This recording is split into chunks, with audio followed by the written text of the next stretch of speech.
It has been a roller coaster of a week for Hong Kong and Chinese stocks. The nation's onshore and offshore markets both rebounded from sell-offs after China's central bank kicked off a $70 billion swap facility to support institutional buying, while traders continued to bet on more upcoming fiscal stimulus to shore up growth. Here to tell us more is Senior Economist of Asia at UBP, Carlos Casanova. Welcome, Carlos. Now, we saw the Hang Seng today jump after the noon trading break after a two-day 11% decline. What's going on, and has the market been getting a bit ahead of itself? Possibly. So for the longest time we have been awaiting support measures from the Chinese Communist Party. And at the end of last month they finally came through with monetary policy stimulus exceeding expectations. So that was the first trigger.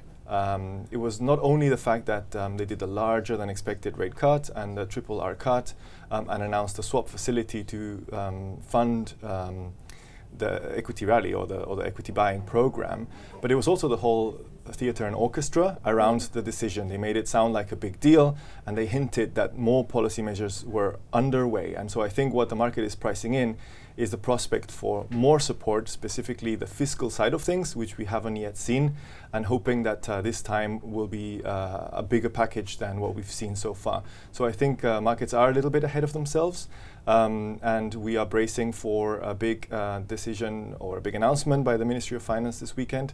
And so we are going to inevitably see a lot of volatility ahead of that move. We'll get to that upcoming media briefing in a minute, but I want to look back at how the onshore market this week had a bit of a topsy-turvy week, which came after the Golden Week holiday. What are you telling your clients? Should they be buying into this mammoth stock market rally at this current point? Well, a couple of weeks ago I would have said that offshore equities, so H shares listed in Hong Kong, offered better value. Following a very spectacular 2 weeks of equity gains in Hong Kong, the index now looks to be fairly priced. So in terms of the valuations, we are more or less over 10, which is around the 10-year average for the Hang Seng index. So offshore equities no longer appear discounted relative to onshore equities. And to that you have to overlay the fact that the domestic agents are going to buy onshore equities over offshore equities. So we have seen some rotation away from H shares into A shares as a result of this expectation that onshore agents are going to buy A shares, and the fact that the offshore market is no longer as cheap as it used to be. I don't know how you feel, but I'm getting a bit of whiplash with the market these days. What's needed to ensure a bit more stability and calm in China's markets? And do traders need a reminder of the boom-bust scenario that happened in mid-2015? Indeed, I wouldn't even look as far as 2015. I think earlier this year we had a very similar situation where traders were anticipating a lot of policy support. The final decision disappointed, and as a result we saw a big pullback in equities. I would say that we've seen a re-rating already take place as a result of the monetary policy stimulus. And there is potential for fiscal to disappoint, and we'll get into that, which could result in a bit of a pullback. Looking forward then, more sort of in the next 6 months, what would it take to support a sustained rally in Chinese equities, or continued upside momentum, I would say, in Chinese equities? In my opinion, we need to see an improvement in earnings, and that's only going to happen if the support measures are strong enough to engineer a U-turn in economic activity indicators. So we are definitely looking at consumption, we are looking at the manufacturing PMIs, but we are also looking at for signs that property prices in Tier 1 cities are recovering. As you know, sentiment is very subdued. A lot of that is related to the fact that Chinese households have a lot of exposure to the housing sector. About 70% of household wealth is linked to real estate prices. So while those continue to decline, it's going to be very difficult to boost domestic sentiment. So we also want to see, whatever comes out of the policy meeting this weekend, target housing sector, and we want to see effectively a U-turn in at least the top tier cities, as that will facilitate a pickup in sentiment, and with a pickup in sentiment comes more consumption and better earnings. So when placing your bets on China these days, you're still looking for those fundamentals, the data points, the stability in consumption, to then figure out what should you be doing with your investments? So we remain a little bit cautious, I think. Different types of financial institutions have different approaches. For us, we tend to focus a little bit more on the medium term.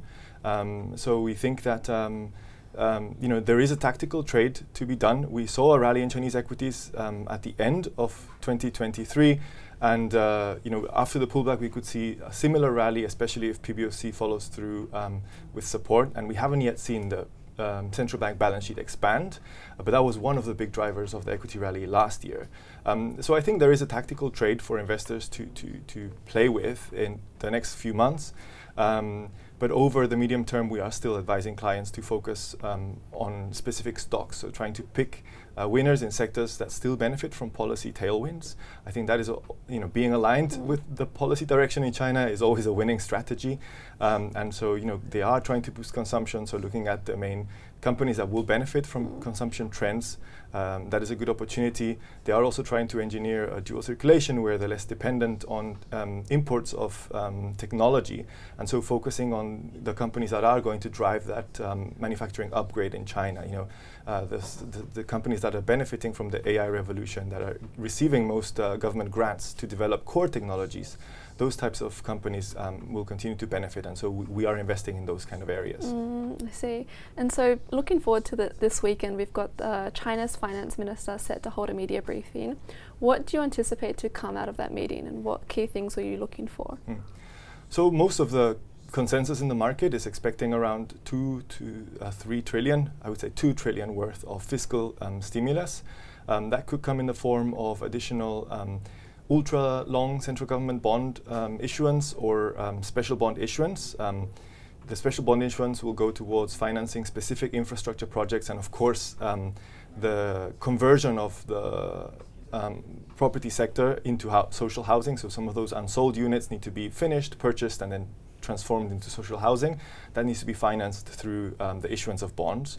So that is one thing that could come out. And the other thing that could come out from the ultra-long central government bond issuance is some form of fiscal transfer from central to households of groups that are underprivileged. So one group that gets mentioned a lot is migrant workers, so potentially expanding the social welfare that is provided for urban residents to migrant workers in those cities as well could be a way to unlock some of their purchasing potential and facilitate some recovery in consumption.